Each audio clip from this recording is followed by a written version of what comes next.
आज के दिन चौथ माता का व्रत करते हैं। सुबह जल्दी उठ के नहा धो के मंदिर में पूजा करने आते हैं पहले तो, फिर हम खाना वाना बनाते हैं, फिर माता जी के भोग लगाते हैं पूजा करके। फिर शाम को दोबारा भोग लगाते हैं। शाम को दोबारा 8 बजे आरती होती है, उसमें दर्शन करते हैं।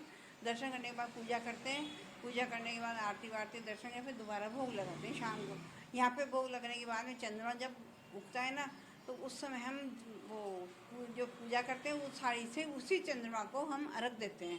अर्घ देके पति के पाँव छू के फिर बाद में व्रत खोलते हैं चौथ का। कहानी क्या होती है इसमें? कहानी एक माँ बेटी की होती है इसमें। तो माँ बेटी की ऐसी होती है कि माँ है ना अपने बच्चे के लिए व्रत करती है उसमें। तो बच्चे को मतलब बाहर पड़ोस में खेल जाता है तो ऐसे कहते हैं माँ की तेरी माँ तो है ना हर चौथ को चूरमे के 5 लड्डू बनाती है, लेकिन तेरे को एक ही खाने के लिए देती है। तो वो कहते हैं माँ तू तो मेरे को है ना एक ही खाने को देती है और 4 लड्डू तो खुद ही खा जाती है, तो इसलिए तू चौथ का व्रत करना छोड़ दे। माँ बोलते बेटे मैं तेरी सलामती के लिए व्रत करती हूँ, मैं व्रत करना नहीं छोड़ूंगी। तो माँ मैं तेरे को छोड़ के मैं परदेश जा रहा हूँ। बेटा ने बोला कि मैं जाऊँगा कि नहीं माँ बेटा मत जा कि नहीं मैं तो जाऊँगा। तू जा रहा है तो कोई बात नहीं, तू मेरे आँखें कहानी सुने हुए और पानी के जल का लोटा ले जा। कहीं भी तेरे संकट आए तो इसको 2 आँखें डाल देना, माता जी का नाम ले लेना तो तेरे संकट दूर हो जाएगा। वो बेटा समझा कोई बात नहीं, ले तो चलते माता जी से बोलती है। वो ले गया, आगे गया तो जाने रास्ते में पूंजी नदी मिली। पूंजी नदी में रास्ता बंद हो गया, अब कहाँ जाऊँगी रात के समय में। तो माता जी का नाम लिया तो रास्ता हो गया नदी में, एक आधा उधर आधा उधर। तो वो जाते हुए निकल गया। तो बोले माता जी की शक्ति है। थोड़ी दूर आगे घना जंगल मिल गया उसको, रात हो गई। अब वो सोचे आप कैसे जाऊँ आगे। तो माता जी का नाम 2 आके डालते माता जी ने फिर उसको रास्ता दे दिया। एक गांव में गया तो वहाँ पे एक डोगरी के पास पहुँचा। वो आगे जाते ही एक बोला कि माँ रो क्यों रही है तू, बुए बना रही है, रो रही है, इसका क्या मतलब है। कि यहाँ गांव में क्या एक आदमी का आहुति देते हैं, उसके अंदर बैठाते हैं जब हाव पकता है। तो राजा जी कहते हैं हर घर में से एक जने को लेके आओ। फिर वो बोला कि माँ मेरे को पुए खिला दे, पूरे पेड़ झाँप के, तो मैं चल जाऊँगा तेरे बेटे की जगह। बोले बेटा खा तो ले, लेकिन मैं भेजूँगी नहीं, तू भी पराए भूत है, मैं कैसे भेजूँ तेरे को। तो उसने कहा नहीं मैं जाऊँगा। जाएगा तो ठीक है।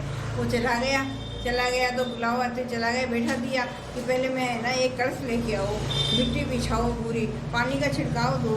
एक कलश लेके माता जी की आंखें लेके पूर के चारों तरफ बैठ गए बीच में। हे चौथ माता अगर तू सच्ची है तो आज मेरी रक्षा करना। ठीक है। माता जी ने 3 दिन, वो 6 महीने में जो हाथ पकता था वो 3 दिन में पक गया। पकते ही बच्चे खेल रहे थे तो कंकर चला, कंकर गया तो वो हाथ पकने की आवाज़ आई, वह पक गया। ऐसे करते करते वो राजा जी को बोले कि राजा जी हाथ पक गया। अभी 6 महीने में पकने वाला 3 दिन में कैसे पका। तो वो उतारने लगे बर्तन, तो वो अंदर से बोल दिया अरे भाई धीरे धीरे उतारना, मैं अंदर बैठा हूँ कि तू कौन है, भूत है या कौन है। ना मैं भूत हूँ ना मैं तो इंसान हूँ, जिसको आपने कल बैठा है तो वही हूँ मैं। ठीक है। ऐसे करते करते वो उतारे तो भाई तू कैसे बचा, तो कोई नहीं बचा।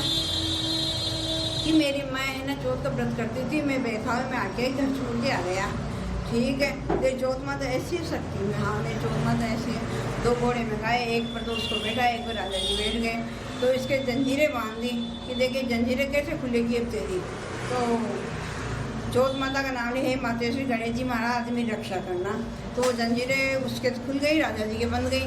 तो राजा जी ने सोचा चौथ माता सच्ची है। तो राजा जी ने कहा कि सबको चौथ माता का व्रत करना चाहिए, लेकिन इससे पहले मैं मेरी लड़की को है ना इसको शादी करूँगा। शादी कर दी। शादी करने के बाद उनको दे दिया के सबने चौथ माता व्रत भी किया। वो आने लगी तो बेटा बहू आ रहे थे, तो कहाँ के बोले थे बेटे बहू आ रहे हैं। मेरे बेटे को तो पहले बेखा के भेज दिया, बहू कहाँ से आएगी कि नहीं। इतनी देर में तो बेटे बहू आके पाँव पड़ गए हैं। माँ मेरी गलती हो गई, मैं बेखाए में आ गया। चौथ में तो सच्ची है, मैं तो झूठा हूँ, बेखाए में आ गया। अब आप है ना खूब धन दौलत लेके आया हूँ, तो चौथ माता को उजड़ना बहुत धूमधाम से करो। तो सासू बहू दोनों ने मिलकर बहुत धूमधाम से उजड़ना किया। ये चौथ माता जैसा उस बेटे को दिया, बहू ने उस डोगरी की मनोकामना पूर्ण करी, वैसे सबको करो। ये चौथ माता का उजड़ना करते हैं हम। हाँ। तो इसमें उजड़ना करने के बाद में लेडीज व्रत नहीं करती है, इसकी क्या है? नहीं हम तो करते हैं। नहीं मतलब उजड़ना कैसे करते हैं? हाँ, वो तो मेरे को पता नहीं। उजड़ना कैसे, उजड़ने में क्या करते हैं आप ये बताओ? उजड़ना में 13 औरतों को जिमाते हैं। और एक है जो एक जोड़े को जिमाते हैं, तो 13 को तो एक एक थोड़ी सुहाग की चीज़ें और एक एक बर्तन और उसमें वो दे देते हैं पैसे रख के।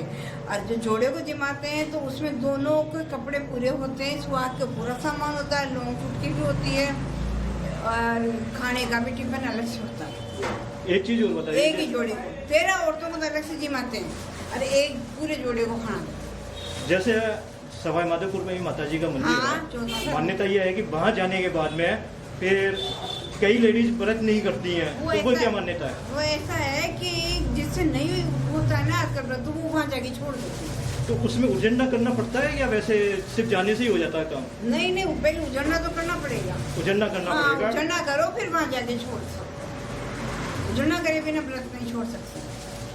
सातुर तीज का ऐसा है कि वो सुबह पहले दिन मेहंदी अच्छी तरह लगाते हैं, फिर वो दूसरे दिन सुबह जल्दी उठ के 5 बजे उठ के सिर वगैरह धोते हैं, पूरा श्रृंगार करते हैं, फिर एक कहानी सुनते हैं। कहानी के अंदर नीम की डाली, नीम के पेड़ की तो मिलता नहीं है तो नीम की डाली घर में ले आते हैं, ला के 4 तरह का सत्तू उसमें पूजा में रख लेते हैं और 5 तरह के फल रखते हैं और उसमें सुहाग की चीज़ रखते हैं और एक जोड़े के तो पूरे कपड़े रख लेते हैं उसमें भी और पूरा सत्तू रख लेते हैं और 13 बर्तन ले लेते हैं, जैसे टिफिन ले हो कुछ भी ले हो, उसके अंदर 4 तरह के सत्तू रख देते हैं और सबको 13 औरतों को दे देते हैं रुपये रख रख के और एक जोड़े को पूरे को जिमाते हैं।